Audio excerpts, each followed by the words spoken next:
Stock market recap. Today is Tuesday, May 6, 2025.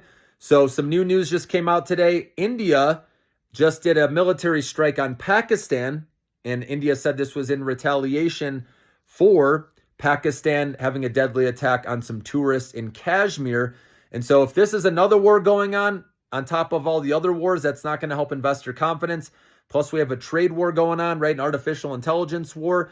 So this year is going to be the year of the wars, unfortunately. Hopefully it doesn't continue past this year, but unfortunately it looks like it's going that direction, okay? So that's not going to help having conflict in the world, and obviously the uncertainties over tariffs, which are on a lot of these countries out there. So we all know it's in Trump's hand. If he obviously reverses what he's done, stocks are going to rip back to all-time highs. But he's making it clear that that's not going to happen. He may lower them, but he's going to keep these out there. So it all depends on how much he lowers them by.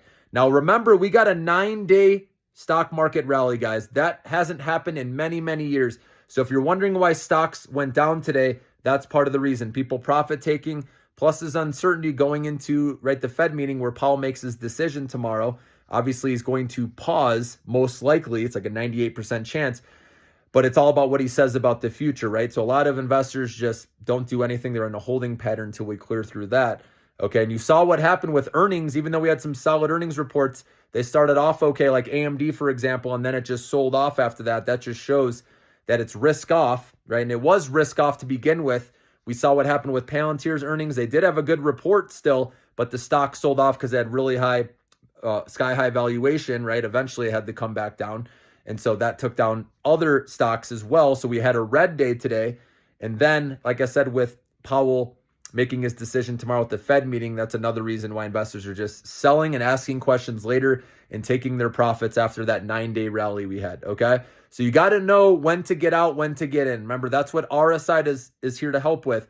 So obviously we were at overbought levels, being up 9 days in a row. And that's when I told you guys I sold out of my short-term account, except for a couple stocks, right? Small positions, okay? And then, when RSI is 70 or higher, and then when RSI comes back down and it gets to oversold levels, that's usually when there's a lot of fear out there, and it can paralyze people where they don't want to pull the trigger and buy anything because then they think, oh my God, we're going into recession. It's going to go way lower, and then they end up missing that dip, just like we saw a month and a half ago when I was saying I was dollar cost averaging into the Millionaire Maker portfolio when everyone was calling me crazy, right? Those are the times, right, when the VIX is way high, right, the fear gauge. Remember when it went to 50 or 60? It's hard to do it, but those are the times when you want to buy because the VIX usually spikes and then comes back down slowly.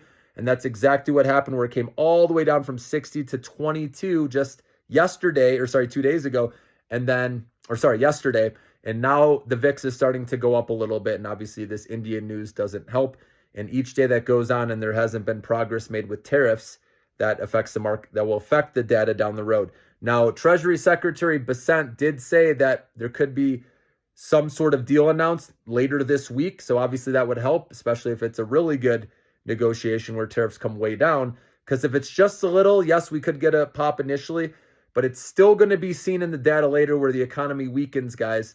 And yes, that could lead to an interest rate cut, which initially could help the market. Like I said, it's going to be choppy, guys. There's going to be people that think there's recession happening or, interest rate cut. So it's good for stocks. So that's why you're going to get a lot of whipsaw, right?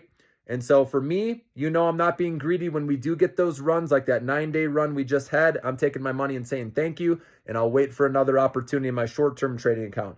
Obviously in the long-term investment account, we've already dollar cost average when stocks were at lows that we saw right a month and a half ago. So if you did buy into the fear, congratulations, because it is easier said than done. And obviously you have to have the cash available to do that, right? The people that bought closer to the top, used all their funds. That's why you break it up dollar cost average over time. And I was telling you guys to break it up into small installments, right? So if you want to put 1,000 in, you do it like $100 at a time versus if you normally did 200 at a time, right? Or 300 at a time, you lower it. So you can spread it out over time. And again, this is something we're just going to have to wait it out, guys. The stock market will climb a wall of worry. And one day we will get back to all-time highs, even though it doesn't seem like it in the moment, right? It could be end of next year or end of this year. It could be the end of next year. It could be, 3 years from now. Nobody knows. But just know eventually stocks will get back up there. So long-term, that's why just get away from the headlines. You don't even need to look at it if you're not short-term trading, right? Just come in when you see big dip buying opportunities, or you hear in the market or in headline news that stocks have crashed, right? That's where you come in and start buying a little at a time, right? Ideally. So, and then short term, obviously, I'm here for you guys that want to make money with the short term trading. Okay, I'll let you know when RSI is at oversold conditions, and always have that up as your indicator. It's going to help you. Always look at the VIX as well, like we talked about. Obviously, that fell for a long time, and that's why stocks have been going up. And now what happened today? The VIX went back up, so stocks are down. So that's why this isn't the time to be taking a lot of risk. Let this play out.